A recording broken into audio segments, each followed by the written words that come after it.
এই মামলাটা দুজনকে হত্যা করা হয়, দুজন ডাবল মার্ডার কেস। সেই মামলায় 2005 সালে একটি ওনারা দরখাস্ত করেন সুপ্রিম কোর্টের হাইকোর্ট বিভাগে, যে ওই মামলাটা ওই বিচারকের আদালতে তারা বিচার পাবেন না মর্মে তারা একটা দরখাস্ত করে। সেই দরখাস্তের প্রেক্ষিতে হাইকোর্ট রুল দেয় এবং স্টে দেয়। সেই স্টেটা 2011 সালের দিকে 11 সালে যখন কোর্টে আসে তখন আদালত বললেন যে যে বিচারকের বিরুদ্ধে ওনারা অভিযোগ আনছেন সেই বিচারকই তো 10 বছর থাকার কথা না, উনি তো 10 বছর এক্সটেনশন নাই, এটা তো ইনফ্রাকচুয়াল হয়ে গেছে এবং উনি রুলটা ডিসচার্জ করে সেটা ভ্যাকেট করেছেন। কিন্তু দুর্ভাগ্য হচ্ছে কি জানেন, এই মামলার রেকর্ড আর আদালতের আদেশটা পৌঁছায় নাই সেই বিচারিক আদালতে, এবং যার ফলে মামলাটি প্রায় 30 বছর ধরে বিচারাধীন হয়ে গেছে এবং সেই মামলার সকল কার্যক্রম শেষ, শুধুমাত্র আর্গুমেন্ট শুনে জাজমেন্ট দেবেন তখনই কিন্তু এই ঘটনাটা ঘটেছিল। এবং দেখেন, আমি কিন্তু বারবার বলছি যে কিছু কিছু মামলা যদি পুরোনো মামলা দেখবেন, এই যে এই মামলাটা বিচারকের বিরুদ্ধে তারা অভিযোগ আনলেন, বললেন যে ওনার কাছে ন্যায় বিচার পাবেন না, সেই বিচারক হয়তো রিটায়ারমেন্টেও চলে গেছেন কিন্তু তারপর হাইকোর্টে মামলাটা পড়েছিল। হাইকোর্ট ডিভিশন যে জাজমেন্ট ছিল ওইখানে ওনারা বলছেন হয়তো উনি রিটায়ারমেন্টেও চলে গেছেন কিন্তু এখনো মামলাটা পড়ে আছে।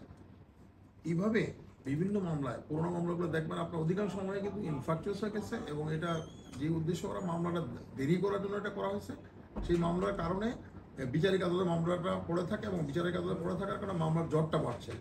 এই বিষয়গুলো বিবেচনা করে মাননীয় প্রধান বিচারপতি মহোদয়ের দৃষ্টি আকর্ষণ করা হলে উনি কিন্তু এখন পুরোনো মামলাগুলো আদালতের কার্যতালিকায় দিচ্ছেন। এই কার্যতালিকা আসার পরে এখন মামলা, যে পুরোনো মামলা অধিকাংশ মামলায় কিন্তু শুধু একটা অর্ডার দিয়ে শেষ হয়ে যাচ্ছে, শুনানির প্রয়োজন নেই, কারণ অধিকাংশ ক্ষেত্রেই ফলবিহীন হয়ে গেছে, যেটাকে আমরা বলি ইনফ্রাকচার, এগুলো হয়ে গেছে। এইসব কারণে মামলাগুলো যদি যত তাড়াতাড়ি শেষ হবে মামলার জটও কম হয়। এবং দেখেন একটা ক্লাসিক উদাহরণ হচ্ছে এই বর্তমান মামলাটা। এই ফাইলটা কিভাবে পাবেন?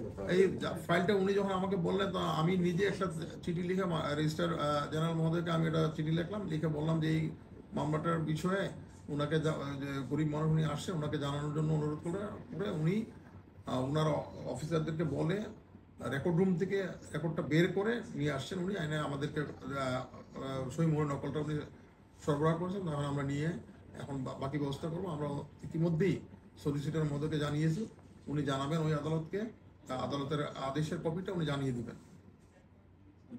আপনাদের খুব একটা ক্লাসিক কেস যেখানে শুধুমাত্র এই যে কর্মচারীদের ভুলে বা কর্মচারীদের গাফিলতির কারণে এই মামলাটা হাইকোর্ট থেকে যে গিয়েছে কিনা সেটাও ওরা বলতে পারতেছে না, এবং গিয়ে থাকলে ওইখানে ঠিকমতো রেকর্ডে মানে লাগানো হয়েছে কিনা সেটা মানে জানা যাচ্ছে না। এই কারণেই মামলাটা এত দীর্ঘ সমস্যা এবং একটা পরিবার, যারা ভিক্টিমের পরিবার, তারা কিন্তু ন্যায় বিচার থেকে বঞ্চিত হচ্ছে ততটা দিন।